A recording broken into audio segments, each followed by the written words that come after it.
There's plenty of talk these days about going green.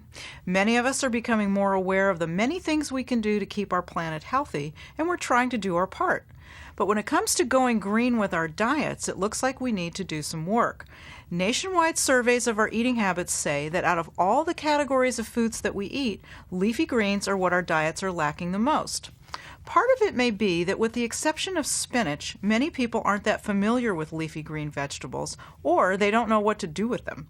But when you consider that a serving of cooked greens offers up a good dose of vitamins A, C, and K, along with calcium, iron, and fiber, and some antioxidants to boot, these are foods worth getting to know a little bit better. When you're shopping for greens, first consider whether you want to serve them raw or cooked. The smaller the leaves, the more tender the green, so mild and tender baby spinach, chard, or kale leaves make flavorful raw salads. If you want to cook these tender greens, you can either steam them quickly or saute in a little olive oil until they wilt, which takes just a few minutes.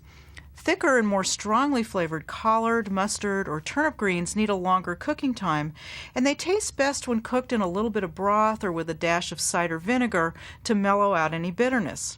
Keep in mind, too, that when you cook leafy greens, they cook down a lot. When they're cooked, you'll end up with about a quarter of the raw volume that you started with, so plan accordingly. The first step in preparing greens is to plunge them into a sink full of lukewarm water, then give them a swish to remove any dirt or grit. If the stems are large or tough, you can remove them. Give them a whirl in a salad spinner or pat them dry with a kitchen towel to get rid of the excess water. Small leaves can be kept whole for salads or steaming, while the larger leaves are better torn or cut into bite-sized pieces before you cook them. Salads made with baby greens are delicious either on their own or mixed with regular lettuce and tossed with your favorite dressing.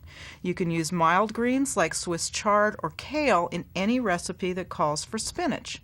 And you can green up pastas, soups, omelets, or stir-fry dishes by tossing in some shredded greens during the last few minutes of cooking. If you're feeling more adventurous, try using a large leaf of kale to make a wrap sandwich instead of the usual tortilla or flatbread. You'd be hard-pressed to find any other food that packs so much nutrition into so few calories. Raw leafy greens have only about 10 calories per cup and fewer than 50 per cup when they're cooked. Going green with your diet could help you with your weight control, too. If you were to swap a half cup of starchy food like rice, pasta, or potatoes for a cup of leafy greens every day, you could drop 10 pounds in a year.